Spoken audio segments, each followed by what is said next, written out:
સર્વે વૈષ્ણવોને જય શ્રી કૃષ્ણ। આજનો સત્સંગ આપણે લાઈવ કરવાના છીએ। આજના સત્સંગમાં કુંભનદાસજીના જીવન પ્રસંગોમાં વધુ એક પ્રસંગ સાંભળીશું।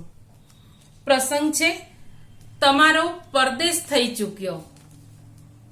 એક વખત શ્રી ગુસાઈજીએ ગુજરાતમાં પધારવાનો વિચાર કર્યો। શ્રીનાથજીના સેવા શૃંગાર કરી અનુસર કરી પોતાની બેઠકમાં આવી અને બિરાજ્યા। ત્યાં થોડા વૈષ્ણવો આવી અને બેઠા। એક વૈષ્ણવે ગુસાઈજીને કહ્યું, મહારાજ, કુંભનદાસજીને આજકાલ પૈસાની ઘણી તંગી રહે છે। તેમનું કુટુંબ ઘણું મોટું છે। તેમના પત્ની, 7 દીકરા અને 7 વહુઓ છે, તેમજ તેમની ભત્રીજી, એમ કરી અને 17 જણાનું કુટુંબ છે। તે ઉપરાંત આવ્યા ગયા વૈષ્ણવોનું સમાધાન પણ કરવાનું હોય। એક નાના ખેતરની આવકમાંથી તે આ બધો જ નિર્વાહ કરે છે। એક વૈષ્ણવે આ રીતે કહ્યું। આ સાંભળી અને ગોસાઈજી છે તે કશું જ નહીં બોલ્યા અને મૌન રહ્યા। એટલામાં કુંભનદાસજી ત્યાં આવ્યા અને આપ શ્રીને આજ્ઞા કરી। કુંભનદાસજી આવે છે એટલે તરત જ ગોસાઈજી છે એ તેમને આજ્ઞા કરે છે કે કુંભનદાસજી, અમે ગુજરાતના પ્રવાસે જઈએ છીએ, ત્યાંથી ઘણા વૈષ્ણવોના વિનંતી પત્રો આવ્યા છે, તમે અમારી સાથે ચાલો। ગુજરાતમાં ઘણા વૈષ્ણવોનો મેળાપ થશે। તમે અમારી સાથે હશો તો અમારો સમય સારી રીતે પસાર થશે, વ્યતીત થશે।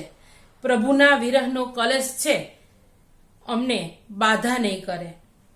વળી મેં સાંભળ્યું છે કે તમારા ઘરમાં દ્રવ્યનો ઘણો સંકોચ છે, તો તે કાર્ય પણ સિદ્ધ થઈ જશે। કુંભનદાસજીએ કહ્યું કે ભલે કૃપાનાથ, આપની આજ્ઞા છે તો હું ચોક્કસ આવીશ। આપ સ્વામી છો, હું સેવક છું। આપની આજ્ઞા એ જ મારું કર્તવ્ય છે, ફરજ છે। કુંભનદાસજી દંડવત કરી અને ઘરે જાય છે। બીજા દિવસે રાજભોગના દર્શન કરી નીકળવાનું નક્કી થયું। કુંભનદાસજીએ રાજભોગ સુધી શ્રીજી બાવા સન્મુખ કીર્તન કર્યા। કુંભનદાસ, અમે હવે અપ્સરા કુંડ ઉપર જઈએ છીએ, ત્યાં તમે આવી પહોંચજો, એવું ગુસાઈજીએ કુંભનદાસજીને આજ્ઞા કરી। કુંભનદાસજી અપ્સરા કુંડ ઉપર જવા નીકળ્યા। હવે પ્રભુના દર્શન નહીં થાય તેવા વિચારથી ખૂબ દુઃખી થયા। ઘણા દિવસો સુધી ગોવર્ધનનાથજીના દર્શન નહીં થાય તે ખ્યાલથી હૃદયમાં ખૂબ વિરહ થયો, ખૂબ તાપ થયો અને મનમાં ને મનમાં કહેવા લાગ્યા કે મારા પ્રાણનાથ પ્રભુથી દૂર જવાનું દુઃખ અને વેદના મારે કોને કહેવી? મારું દુઃખ છે એ કોણ સમજશે? આમ વિચાર કરતા અપ્સરા કુંડ ઉપર આવી અને બેઠા। વિરહ ખૂબ વધતો ગયો, તાપ વધતો ગયો, આંખમાંથી આંસુની ધારાઓ વહેવા લાગી। ઉત્થાપનનો સમય થયો। શ્રીનાથજીના દર્શનની યાદે શરીર રોમાંચ અનુભવવા લાગ્યું।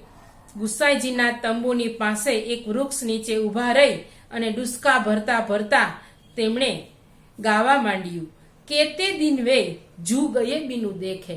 અહીં એક દિવસ પણ હજી થયો નથી, ત્યાં એટલો બધો હૃદયમાં તાપ થાય છે, એને એવું લાગે છે કે ભગવાનના સન્મુખ નથી થયો એને કેટલા દિવસ થઈ ગયા છે।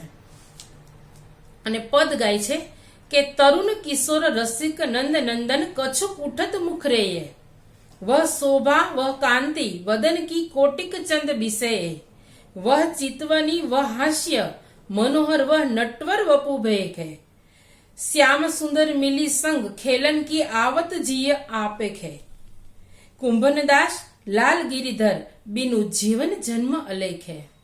हे प्रभु, आपना दर्शन वगर કેટલા દિવસો વીતી ગયા છે। શ્રી ગુસાઈજી તંબુની અંદર બિરાજતા હતા અને આપ શ્રીએ કુંભનદાસજીનું આખું પદ સાંભળ્યું।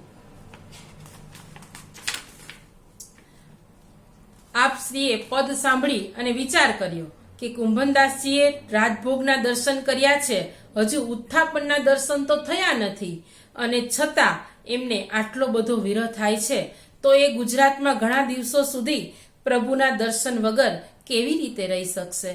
કુંભનદાસજીનું દુઃખ આપશ્રીથી સહન ન થયું. આપશ્રી બહાર પધાર્યા અને આજ્ઞા કરી કે કુંભનદાસ, તમારો પરદેશ પૂરો થઈ ગયો. તમારે ગુજરાત આવવાની જરૂર નથી. તમે મંદિરમાં જાઓ અને શ્રીનાથજીના દર્શન કરો. તમે તેમના દર્શન વગર રહી નહીં શકો.